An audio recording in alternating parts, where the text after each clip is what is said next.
उस दिन सीमा के घर कई वर्षों बाद उसकी पुरानी सहेली टीना उससे मिलने आई थी। दोनों बातें ही कर रही थीं कि थोड़ी ही देर में सीमा की ननंद, जो कि किसी दूसरे शहर से आने वाली थी, वह भी आ गई।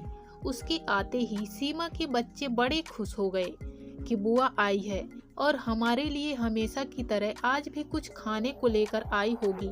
फिर जब तक उनकी बुआ ने बच्चों को उनकी इच्छित वस्तुएं बैग में से निकाल कर दे नहीं दी, तब तक वे अपनी बुआ को घेरे खड़े रहे। यह सब टीना देखे जा रही थी। सीमा ने उससे पूछा, इस तरह क्या देख रही हैं?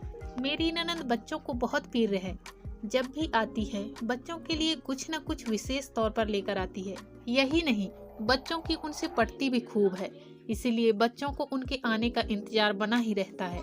अब तो जितने दिन वह यहाँ रहेगी उतने दिन रोज हम मिलकर सारे काम जल्दी निपटाएंगे और फिर दिन भर मजा मस्ती, खेल और गप्पों का दौर शुरू हो जाएगा। ये सब सुनकर टीना बोली, तू कितनी लकी है कि तेरी ननंद इतनी अच्छी है। मेरी ननंद तो साल में एक बार ही आती है, पर क्या बताऊं, उसके आने के बाद तो हमारे घर का माहौल ही बदल जाता है। मेरे बच्चे बुआ का नहीं, उनके बच्चों का इंतजार करते हैं, क्योंकि उनके साथ खेलना होता है। उसके आने के बाद मैं तो बस फिर घर में बस काम वाली बाई बनकर रह जाती हूँ। घर में पूरी फैमिली, मेरे सास ससुर ननंद पति सब मिलजुल कर बतियाते हैं, पर मुझे उसमें शामिल नहीं करते। किचन में तो कोई झांकता तक नहीं, बस बाहर से ही ऑर्डर कर देते हैं कि मनु आई है तो उसकी पसंद का ही खाना बनाओ। मेरी ननंद और सास बाजार या अन्य कहीं घूमने भी जाते हैं, पर मुझे बताते तक नहीं कि कहाँ जा रहे हैं, कब आएंगे। यहाँ तक कि हमारे घर की साल भर की सारी प्लानिंग भी मेरी ननंद ही करती है। अभी हमारे घर में रिनोवेशन का कार्य शुरू होने वाला है, ऐसा मेरे कानों में सुनाई दिया है। यह भी मुझे बताया नहीं गया। उसका डिजाइन भी वही सिलेक्ट करेगी। कहने को मेरा ससुराल मेरा घर है, पर मुझसे किसी बात में राय तक नहीं ली जाती। दूर बैठी मेरी ननंद ही सब तय करती है। मेरे पति भी इस मामले में कुछ नहीं बोलते। ननंद का तो अपने ससुराल और मायके दोनों पर राज चलता है, और मैं आज भी ससुराल में अपने आप को अजनबी ही पाती हूँ। टीना की कहानी में तो शादीशुदा ननंद ने घर में दखलंदाजी की, पर दूसरी ओर रीना की कहानी सुनिए। उसकी ननंद घर में ही है, उसकी शादी हो चुकी थी, पर किसी कारणवश उसका तलाक हुआ और अब तो मायके में ही है।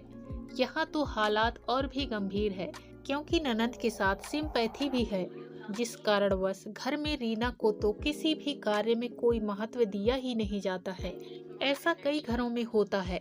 जब बेटी घर में हो तो बहू को अनदेखा किया जाता है, उसे कभी सराहा भी नहीं जाता, और तो और कोई बहू की तारीफ कर दे तो सास यह जरूर कहती है कि मेरी बेटी भी कुछ कम नहीं है। पर ये औरतें यह क्यों नहीं समझती कि आखिर बहू या भाभी भी एक इंसान है। कभी कभी उन्हें भी लगता है कि ससुराल वाले हमें बेटी जैसा भले ही ना समझें, कम से कम घर का एक सदस्य समझकर कुछ तो अच्छा बोल लें। पर ऐसा होता क्यों नहीं? शादीशुदा ननंद हो या कुंवारी, अगर भाभी के साथ हिल मिल कर रहें और घर के मसलों में उससे विचार विमर्श करें, उसकी राय को भी महत्व दें, तो कितना अच्छा होगा। मन मुटाव भी नहीं होगा और रिश्तों में कड़वाहट भी नहीं आएगी। कई ननंद भाभियां ऐसी भी हैं जिनका एक दूसरे से इतना लगाव है कि कई बार ननंद को अपनी भाभी की बात व्यवहारिक तौर पर सही लगती है और माँ का तर्क गलत, तो वह अपनी माँ को समझाइश भी देती हैं। वह सास बहू में भी मधुर से बनाने का सुंदर कार्य करती है और सहेली या बहन जैसी ननंद भाभी को सर्वथा प्रिय होती है।